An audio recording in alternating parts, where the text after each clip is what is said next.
Welcome back to Constitution Actually, where we review the U.S. Constitution and other writings. Day 4 of the Federalist Papers. A republic is not a democracy. Madison was very deliberate about that.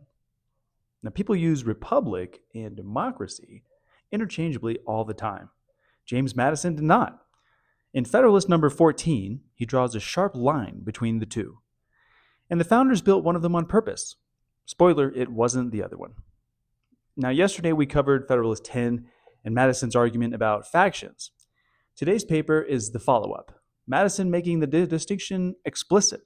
A democracy, in his usage, means citizens vote directly on every question.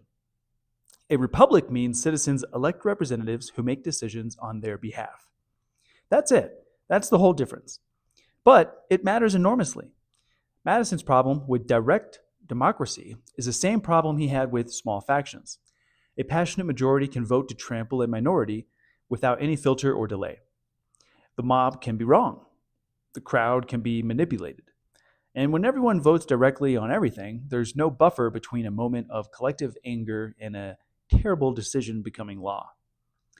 A republic adds a layer. Elected representatives are supposed to be, in Madison's words, a, quote, chosen body of citizens whose wisdom may best discern the true interest of their country, and, quote, whose patriotism and love of justice will be least likely to sacrifice it to temporary or partial considerations. In other words, people who can say no to a bad idea even when it's popular, and wait a moment of public passion until cooler heads prevail. Madison also extends this argument geographically. A direct democracy can only work in a tiny area where everyone can physically assemble. A republic can govern a continent because people don't all need to be in the same room. Representatives can travel to a central legislature and act for the people who sent them. This is the entire jurisdiction of the structure of Congress. The founders didn't accidentally build a republic.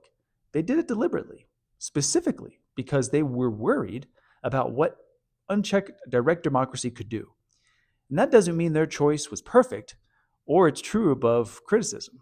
But the next time someone says, quote, we live in a democracy, technically the founders would say that was actually what they were trying to avoid.